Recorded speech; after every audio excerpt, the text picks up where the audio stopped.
Belgium and Sri Lanka. Belgium is a small country in Europe, smaller in area than the state of Haryana. Haryana থেকেও ছোট। It has borders with France, the Netherlands, Germany and Luxembourg. এই দেশগুলো এর বর্ডারে রয়েছে। It has a population of little over 1 crore, 1 কোটির বেশি লোক সংখ্যা। About half the population of Haryana. হরিয়ানার হয়তো 2 কোটি মতো আছে, তার অর্ধেক। The ethnic composition of the small country is very complex. মানে এখানে বিভিন্ন ধরনের লোক আছে। এথনিক বলতে ওইটাই বোঝাচ্ছে বিভিন্ন জাতির লোক। স্মল কান্ট্রিতে বিভিন্ন জাতির লোক আছে, যেমন of the countries total population 59% lives in the Flemish region. 59 মানে প্রায় 60 কাছাকাছি চলে গেল। Flemish reason and speaks Dutch language. তারা মানে হল্যান্ডের ভাষাটাই বলে আর কি, হল্যান্ডের ডাচ লোকেরা থাকে, তো সেটা 59%। আর ম্যাপে রং দেখিয়ে দেখাচ্ছে ফ্লেমিশটা ইয়েলো, মানে বোঝা যাচ্ছে বেলজিয়ামের এই ম্যাপে আমরা দেখছি ওপরের দিকটা উত্তর ভাগে রয়েছে যারা হল্যান্ডের, তার মানে বোঝা যাচ্ছে আন্দাজ করা যেতে পারে ওপরের দিকে হল্যান্ড বেলজিয়ামের। তো হল্যান্ডের লোকেরা যে ভাষায় কথা বলে, বেলজিয়ামের উত্তর অংশে যে লোকেরা আছে তারাও ওই একই ভাষায় কথা বলে। আচ্ছা, তো এটা হচ্ছে বেলজিয়ামের 60%, প্রায় 59। ফ্লেমিশ রিজন বলা হয় ওটাকে, তাই they speak Dutch language. Another 40% people live in the Wallonia region. Wallonia region হচ্ছে নিচের দিকটা, যেটা আমরা দেখছি এই ম্যাপে লাল মতো বড় সড়ো, অনেকটা লাল, বেশ বড় সড়ো জায়গা। তো ওই জায়গাটা অ্যানাদার 40% পিপল লিভ ইন ওয়ালোনিয়া। বাকি 100 যদি 60 বাদ হয়, এখানে 59 অবশ্য, তাহলে আর বাকি যে 40 থাকছে, 41 থাকে, তাহলে 1% বোধহয় অন্যরকম আছে, জার্মান পরে বলবে। 40% people live in Wallonia region and speak French. তারা ফ্রান্সের ভাষায় কথা বলে, নিচের দিকটা লাল অংশটা। রিমেনিং 1% অফ দ্য বেলজিয়ান্স, আর মাত্র 1% রয়েছে তারা জার্মান ভাষায় কথা বলে। তো এইটা হচ্ছে জার্মান ভাষাটা এই ম্যাপে আমরা দেখতে পাচ্ছি, জার্মান রিজিয়নটাকে বলছে স্পিকিং। এই যে শেড একটা স্ট্রাইপ করা আছে, ডান দিকে দেখা যাচ্ছে লাল কালো কালো নীল নীল স্ট্রাইপ রয়েছে, ডান দিকে অল্প একটু জায়গা, ডান দিকে একদম ডান দিকে, সেইখানে আমরা দেখতে পাচ্ছি জার্মানরা, তার মানে ওখানে থাকে 1%, দে স্পিক জার্মান। আচ্ছা, Belgium speak German. In the capital city Brussels. ব্রুসেলসটা কোথায় দেখাচ্ছে আমরা যদি আবার দেখি, ব্রুসেলস ক্যাপিটাল রিজন, এটা অনেকটা রঙের রয়েছে, একটু ইয়েলিশ অরেঞ্জ টাইপের রঙ আছে লালের ওপরে, হলদের ভেতরেই রয়েছে ছোট্ট একটা জায়গা, ওইটা হচ্ছে রাজধানী ব্রুসেলস। ব্রুসেলসে বলছে remaining 1% of the 80% of the speak. In the capital city Brussels 80% people speak French. ক্যাপিটালে কিন্তু রাজধানীতে কিন্তু ফ্রান্সের লোকেদের সংখ্যাই বেশি, পুরো দেশে কিন্তু 40%, কিন্তু রাজধানীতে দে আর 80%। ক্যাপিটাল বেলজিয়ামের ক্যাপিটালে দে আর 80%। হ্যাঁ, ওয়াইল 20% অফ দ্য ডাচ স্পিকিং। আর বাকি অল্পই 20%, বাকি 100 থেকে 80 বাদ গেলে 20% Dutch speaking. The minority French speaking community was relatively rich and powerful. French যারা কথা বলে মাইনরিটি হতে পারে, সংখ্যায় অনলি 40%, কিন্তু দে ভেরি পাওয়ারফুল এবং রিচও, টাকা পয়সা বেশি আছে, powerful.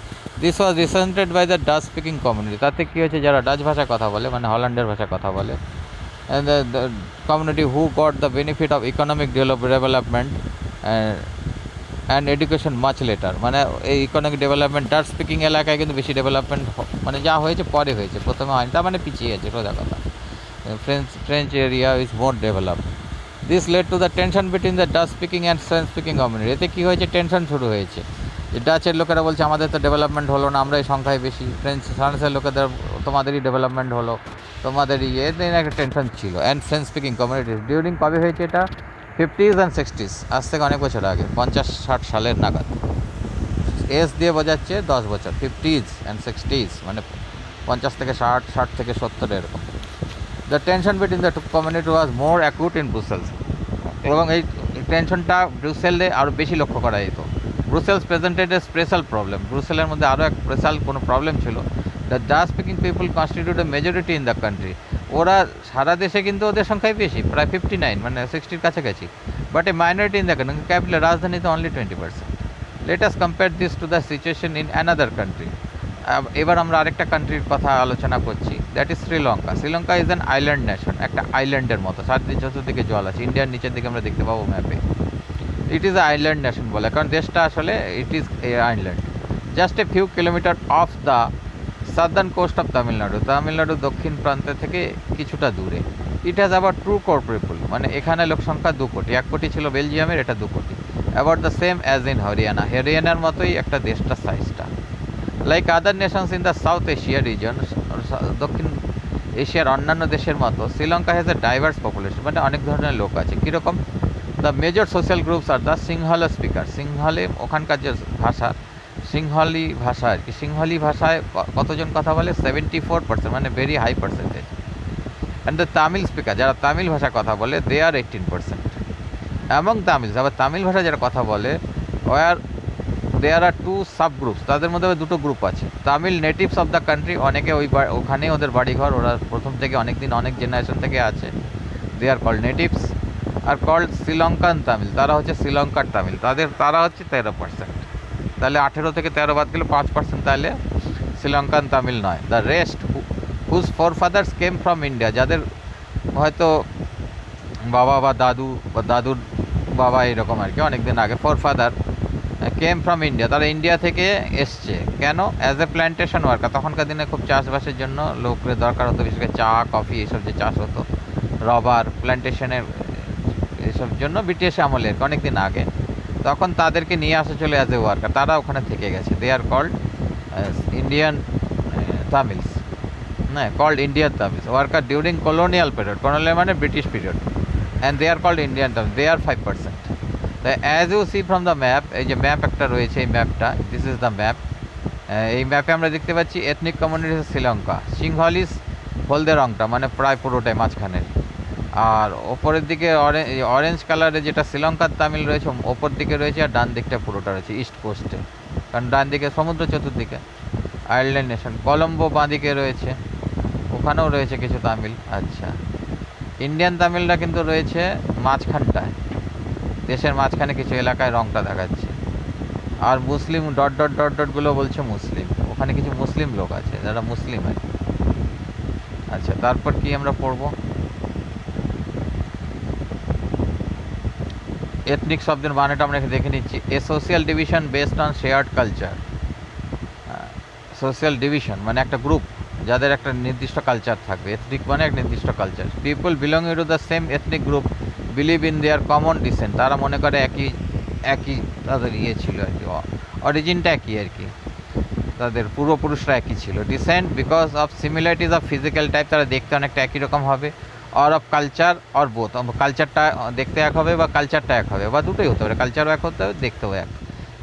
They need not always have the same religion or nationality, কিন্তু এথনিসিটি মানে একই ধরনের লোক, মানে যেমন কিন্তু তাদের একই সেম রিলিজিয়ন নাও হতে হবে। যেমন বাংলাদেশের বাঙালি আর এখানে পশ্চিমবঙ্গের বাঙালি, তাদের ethnicity Bengalis, but their religion is different. Some of them are Muslim, some are Hindus, and nationality also differ. Now some of them reside in Bangladesh, some reside in India, so their religion and nationality is now different, but ethnicity is they are all Bengalis.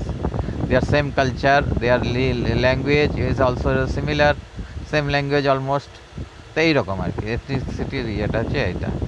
যাই হোক, আমরা শ্রীলঙ্কা তামিলটা পড়লাম, তার third. As you see from the map, Sri Lanka Tamils are concentrated in the north east of the country, north and east, উত্তর দিকে রয়েছে শ্রীলঙ্কার তামিল এবং ইস্টে। পুরো মাপটাতে আমরা তো তাই দেখলাম, এই তো অরেঞ্জ কালারটা উপর দিকে আর ডান দিকে। তারপর কি হচ্ছে? Most of the Sinhala speaking people are Buddhist, যারা সিংহলা ভাষায় কথা বলে তারা কিন্তু মোটামুটি বুদ্ধিস্ট হয়। While most of the Tamils are Hindus আর মুসলিম, কিন্তু তামিলরা কিন্তু বুদ্ধিস্ট হয় না, তারা সাধারণত হিন্দু হয় বা মুসলিম হয়, কিন্তু সিংহলারা কিন্তু বলছে বুদ্ধিস্ট হয়। There are about 7% Christians who are both Tamil and Sinhala, এবার 7% খ্রিশ্চানও রয়েছে, এবং এরা অনেকে তামিল খ্রিশ্চান আছে, অনেকে আবার তামিল মানে খ্রিশ্চানটা দুধের মধ্যে আছে, সিংহলের মধ্যে আছে, তামিলের মধ্যে আছে, কিন্তু হিন্দুটা only for Tamil, Hindu and Muslim, আর Buddhist religion is only for Sinhalese. Just imagine what could happen if in situation like this. আচ্ছা, এটা মনে করো যদি এটা কী হতো, in Belgium the Dutch community could take advantage of its numeric majority, এখানে ডাচ কমিউনিটি যদি হতো তো numeric majority, and force its will on the French and German speaking population, this would push the conflict among communities, তাতে কী হতো, কমিউনিস্টের মধ্যে conflict হতো। This could lead to a very messy partition of the country, both the side would claim control over Brussels. In Sri Lanka the Sinhala community enjoyed an even bigger majority, সিংহলে তো ডাচদের ওখানে তো 59 সবচেয়ে বেশি যেটা আছে, এখানে সিংহলা কমিউনিটি আরও bigger, they are 74, even bigger majority, and could impose its will on the entire country, তারা তাহলে যা খুশি তাই করতে পারতো, করতো আর কি। Now let us look at what happened in both this country. সেটা তো আগে পপুলেশনের পার্সেন্টেজ সব বলে দিল, বুঝিয়ে দিল। এবার বলা হয়েছে লেট আস নাও লুক, যে এরপরে কী ব্যাপার হয়েছিল, কী হয়েছিল, what happened in both this countries. এখন আমরা দেখব অ্যাকচুয়ালি এই দেশগুলোতে কী হয়েছে।